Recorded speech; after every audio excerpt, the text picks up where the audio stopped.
Hola a todos, estudiantes de psicología, y bienvenidos a este análisis. Hoy vamos a ponernos nuestra mejor bata de profesor universitario para desentrañar un misterio fascinante de la mente. ¿Cómo gestiona realmente nuestro cerebro el intento de hacer dos cosas a la vez? Vamos a explorar los límites de la atención y a descubrir por qué eso de la multitarea es, según la ciencia, una elaborada ilusión cognitiva. Vamos a ello. Venga, echemos un vistazo rápido a nuestro plan de estudios para hoy. Pasaremos por 6 puntos clave. Primero, la introducción a la doble tarea. Segundo, el periodo refractario. Tercero, la famosa teoría del cuello de botella. Cuarto, el tiempo de inactividad o slack. Quinto, el efecto de la práctica. Y para terminar, el debate entre el límite estructural y el control ejecutivo. Empezamos con el paso 1 de nuestra guía, la introducción a la doble tarea, y en qué consiste exactamente este fenómeno. A ver, pongámonos en situación. El investigador Donald Broadbent notó algo súper peculiar allá por 1956. El paradigma clásico de la doble tarea es el siguiente. Usamos estímulos de modalidades sensoriales totalmente distintas que requieren sistemas motores diferentes. Por un lado, una tarea auditiva. Escuchas un tono y dices en voz alta si es alto o bajo. Por otro, casi al mismo tiempo, una tarea visual. Ves un cuadrado y pulsas un botón a la derecha o a la izquierda. Como no comparten ni los mismos sentidos ni los mismos músculos, nuestra intuición nos dice que hacer esto a la vez debería ser pan comido y no debería haber interferencia, ¿verdad? Pues pasamos al punto 2, el periodo refractario psicológico, que es el concepto central que nos demuestra por qué nuestra intuición se equivoca. Resulta que la ciencia demuestra que hacer esas dos cosas a la vez no es tan fácil. Y aquí es donde nuestra arquitectura mental entra en conflicto. Hay dos términos clave que debemos dominar. Primero, el periodo refractario psicológico, o PRP, por sus siglas en inglés, que es básicamente el retraso o la ralentización de nuestra respuesta ante ese segundo estímulo. Y luego tenemos la SOA, o asincronía en la presentación de los estímulos, que no es más que el tiempo exacto que pasa entre el primer estímulo y el segundo. Y ojo a esto porque es una regla de oro. Cuanto más corto es el intervalo SOA, es decir, cuanto más seguidos van los estímulos, mayor es el retraso del PRP. ¿Matemático? Vamos al punto 3 del temario, la teoría del cuello de botella o modelo estructural. Aquí es donde pasamos de simplemente observar el fenómeno a entender por qué ocurre. Investigadores como Welford y Davis propusieron una explicación brillante para esto. Y para entenderla, imaginad el tráfico en una autopista. Tenéis dos carriles llenos de coches yendo a toda velocidad. Eso es nuestro cerebro procesando múltiples estímulos en paralelo, sin problema. Todo fluye genial. Hasta que, de repente, la carretera obliga a todos los coches a meterse por una única cabina de peaje de un solo carril. Aunque percibimos los estímulos a la vez, en el instante en el que el cerebro tiene que elegir una respuesta motora, se convierte en ese peaje. Solo puede operar en serie, pasando de uno en uno. Si lo vemos paso a paso, funciona exactamente así. El tono auditivo y el cuadrado visual se perciben al mismo tiempo en paralelo. Pero luego, la primera tarea entra en ese estrecho cuello de botella de la selección de respuesta. ¿Y qué pasa con la segunda tarea? Pues que se queda atascada. Literalmente tiene que esperar en la cola. La decisión de qué botón pulsar no puede ni siquiera empezar hasta que la respuesta de voz termine del todo y deje el paso libre. Llevando esto a la pizarra, podemos predecir los resultados matemáticamente, como buenos científicos.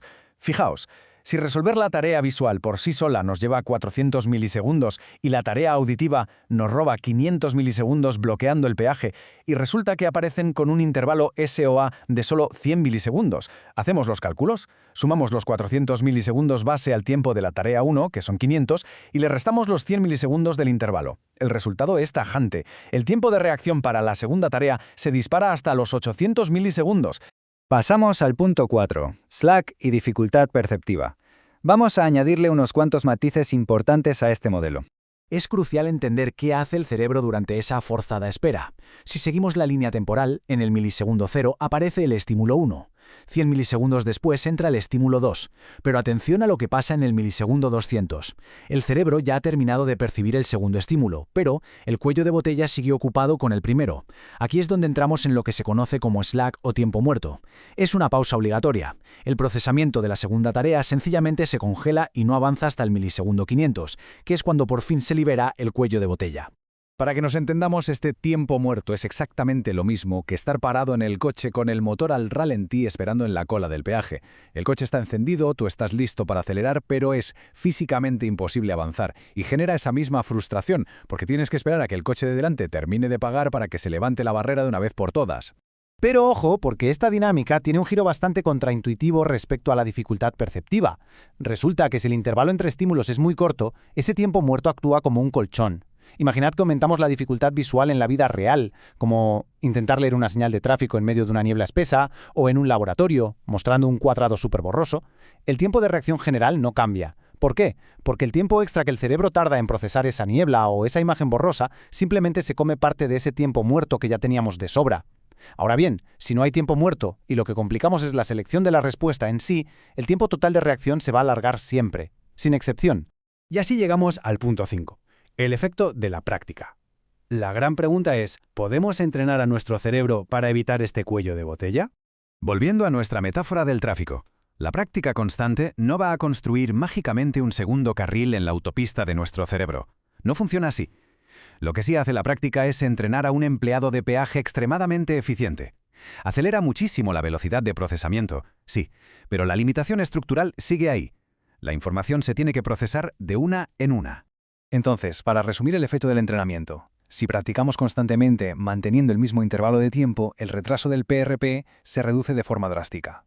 Básicamente porque la primera tarea cruza el peaje mucho más rápido, liberando el camino antes. Pero el gran consenso científico, lo que tenéis que recordar, es que en condiciones de doble tarea, este cuello de botella jamás, nunca desaparece por completo. Y terminamos con el punto 6 de nuestro plan de estudios, el límite estructural frente al control ejecutivo. Un debate teórico apasionante. Como en toda buena ciencia, las teorías clásicas tienen quienes las cuestionan. Por un lado tenemos a los defensores del cuello de botella, que sostienen que procesar en serie es una limitación física e inherente de nuestra arquitectura cognitiva. Estamos cableados así. Pero por otro lado surge el modelo EPIC, o de control interactivo del proceso ejecutivo. Este modelo cambia las reglas del juego y dice, no, nosotros procesamos en paralelo todo el tiempo. Según ellos, hacer las cosas en serie es, de hecho, una estrategia brillante de nuestro cerebro. Es el sistema ejecutivo decidiendo, intencionadamente, poner la primera tarea en modo inmediato y la segunda en modo diferido para organizarse y no provocar un caos absoluto. Así que cerramos esta guía académica con una gran reflexión. Nuestra clara incapacidad para hacer dos tareas complejas a la vez sin retrasarnos es simplemente un atasco biológico inevitable, un fallo en el diseño de nuestras autopistas neuronales, o es por el contrario una decisión estratégica finamente orquestada por el director ejecutivo de nuestra mente. Es una pregunta increíble que nos invita a seguir investigando los misterios de la cognición humana. Y seguro que os hará pensar la próxima vez que intentéis, sin éxito, hacer dos cosas a la vez. Muchas gracias por acompañarme en este análisis.